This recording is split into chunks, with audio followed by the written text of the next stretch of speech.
आज हम क्लास 10 क्षितिज भाग 2 का चैप्टर नंबर 1 स्टोरी से देखने जा रहे हैं। तो चलिए स्टार्ट करते हैं, जिसका नाम है नेताजी का चश्मा और इनके कवि का नाम है स्वयं प्रकाश। तो सबसे पहले हम कवि के बारे में जानते हैं।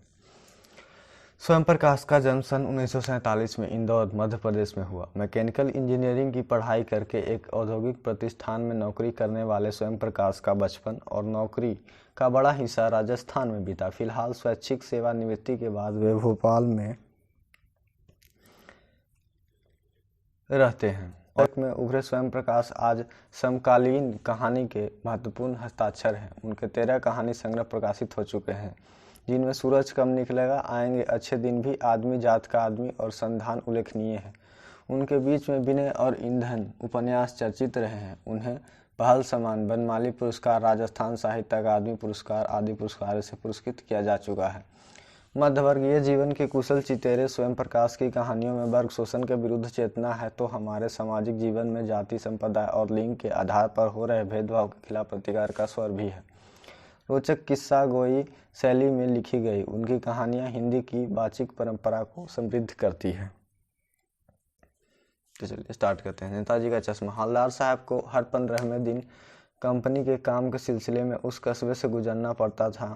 कस्बा बहुत बड़ा नहीं था, जिसे पक्का मकान कहा जा सके वैसे कुछ ही मकान, और जिसे बाजार कहा जा सके वैसा एक ही बाजार था। कस्बे में एक लड़कों का स्कूल, एक लड़कियों का स्कूल, एक सीमेंट का छोटा सा कारखाना, 2 ओपन एयर सिनेमा घर और एक ठो नगर पालिका भी थी। नगर पालिका थी तो कुछ न कुछ करती भी रहती थी। कभी कोई सड़क पक्की करवा दी, कभी कुछ पेशाब घर बनवा दिए, कभी कबूतरों की छतरी बनवा दी, तो कभी कभी सम्मेलन करवा दिया। इसी नगर पालिका के किसी उत्साही बोर्ड या प्रशासनिक अधिकारी ने एक बार शहर के मुख्य बाजार के मुख्य चौराहे पर नेताजी सुभाष चंद्र बोस की एक संगमरमर की प्रतिमा लगवा दी। यह कहानी उसी प्रतिमा के बारे में है, बल्कि उससे भी एक छोटे से हिस्से के बारे में।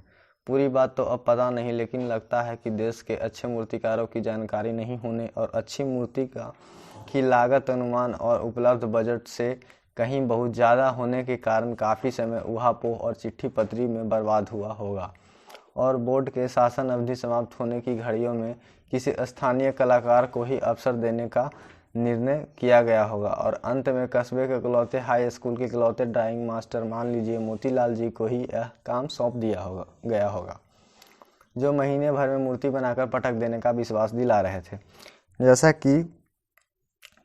जैसा कि कहा जा चुका है, मूर्ति संगमरमर की थी। टोपी की नोक से कोट के दूसरे बटन तक कोई 2 फुट ऊंची, जिसे कहते हैं बस्ट, और सुंदर थी। नेताजी सुंदर लग रहे थे, कुछ मासूम और कमसीन फौजी वर्दी में। मूर्ति को देखते ही दिल्ली चलो और तुम मुझे खून दो वगैरह याद आने लगते थे।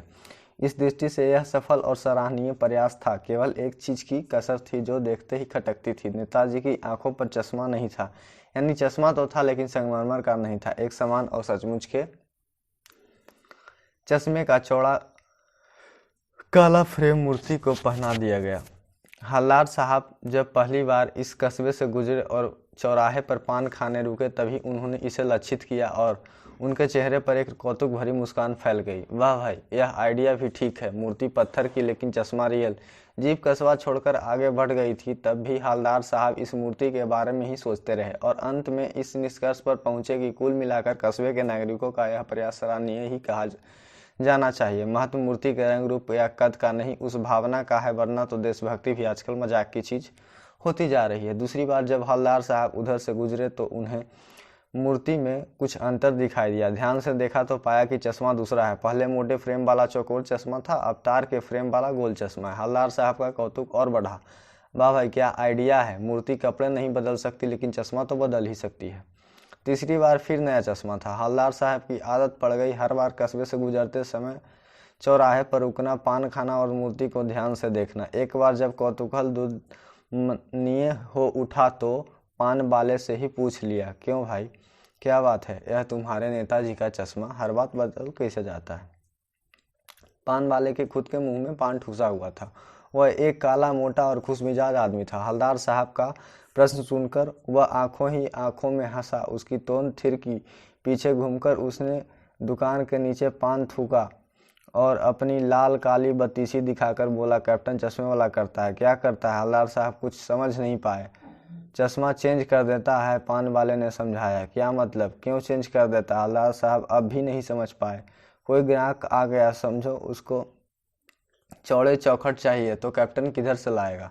तो उसको मूर्ति वाला दे दिया, उधर दूसरा बिठा दिया। अब हवलदार साहब को बात कुछ कुछ समझ में आई। एक चश्मे वाला है जिसका नाम कैप्टन है, उसे नेताजी की बगैर चश्मे वाली मूर्ति बुरी लगती है, बल्कि आहत करती है, मानो चश्मे के बगैर नेताजी को असुविधा हो रही हो। इसलिए वह अपनी छोटी सी दुकान में उपलब्ध गिने चुने फ्रेमों में से एक नेताजी की मूर्ति पर फिट कर देता है। कैप्टन जब कोई ग्राहक आता है और उसे वैसे ही फ्रेम की दरकार होती है जैसा मूर्ति पर लगा है, तो कैप्टन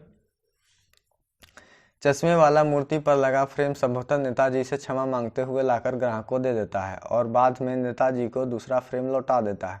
वाह भाई, खूब, क्या आइडिया है। लेकिन भाई एक बात अभी भी समझ नहीं आई। हवलदार साहब ने पान वाले से फिर पूछा, नेताजी का ओरिजिनल चश्मा कहाँ गया?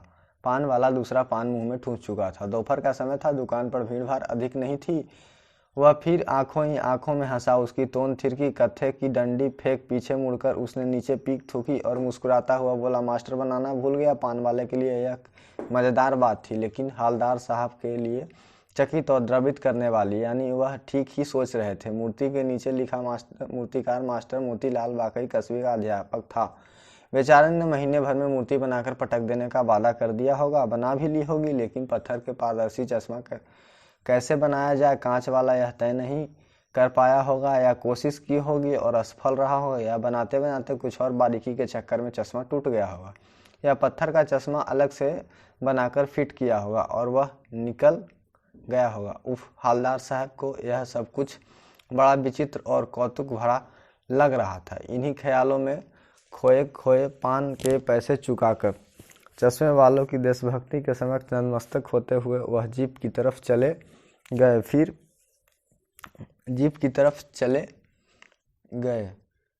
फिर रुके, पीछे मुड़े और पान वाले के पास जाकर पूछा, क्या कैप्टन चश्मे वाला नेताजी का साथी है या आजाद हिंद फौज का भूतपूर्व सिपाही? पान वाला नया पान खा रहा था। पान पकड़े अपने हाथ को मुंह से 1.5 इंच दूर रोककर उसने हवलदार साहब को ध्यान से देखा, फिर अपनी लाल काली बत्तीसी दिखाई और मुस्कुराकर बोला, नहीं साहब, वो लंगड़ा क्या जाएगा फौज में, पागल है पागल। वो देखो वो आ रहा है, आप उसी से बात कर लो, फोटो वोटो छपवा दो उसका कहीं।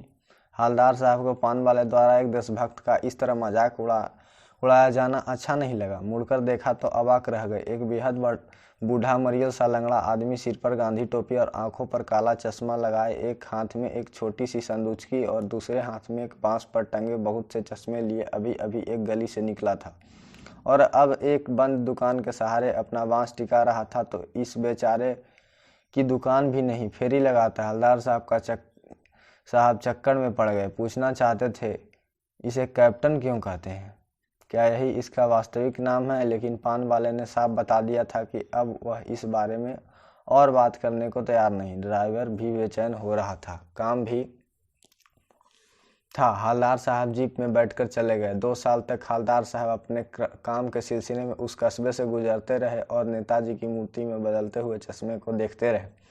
कभी गोल चश्मा होता तो कभी चौकोर, कभी लाल, कभी काला, कभी धूप का चश्मा, कभी बड़े कांचों वाला वो चश्मा, पर कोई न कोई चश्मा होता जरूर। उस धूल भरी यात्रा में हवलदार साहब को कौतुक और प्रफुल्लता के कुछ क्षण देने के लिए फिर एक बार ऐसा हुआ कि मूर्ति के चेहरे पर कोई भी कैसा भी चश्मा नहीं था। उस दिन पान की दुकान भी बंद थी, चौराहे की अधिकांश दुकानें बंद थी। अगली बार भी मूर्ति की आंखों पर चश्मा नहीं था। हवलदार साहब ने पान खाया और धीरे से पान वाले से पूछा, क्यों भाई, क्या बात है, आज तुम्हारे नेताजी की आंखों पर चश्मा नहीं है? पान वाला उदास हो गया। उसने पीछे मुड़कर मुंह का पान नीचे थूका और सिर झुकाकर अपनी धोती के सिरे से आंखें पोंछता हुआ बोला, साहब कैप्टन मर गया। और कुछ नहीं पूछ पाए हवलदार साहब। कुछ पल चुपचाप खड़े रहे, फिर पान के पैसे चुकाकर जीप में आ बैठे और रवाना हो गए। बार बार सोचते, क्या होगा उस कौम का जो अपने देश की खातिर घर गृहस्थी, जवानी, जिंदगी सब कुछ होम देने वाले पर अभी हंसती है और अपने लिए बिकने के मौके ढूंढती है। दुखी हो गए। 15 दिन बाद फिर उसी कस्बे से गुजरे। कस्बे में घुसने से पहले ही ख्याल आया कि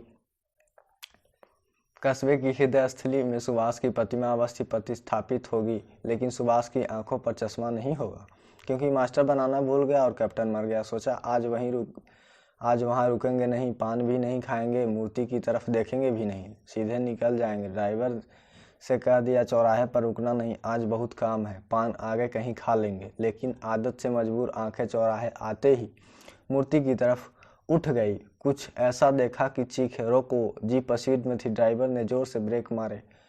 रास्ते चलते लोग देखने लगे। जीप रुकते न रुकते हवलदार साहब जीप से कूदकर तेज तेज कदमों से मूर्ति की तरफ लपके और उसके ठीक सामने जाकर अटेंशन में खड़े हो गए। मूर्ति की आंखों पर सरकंडे से बना छोटा सा चश्मा रखा हुआ था, जैसे बच्चा बना लेते हैं।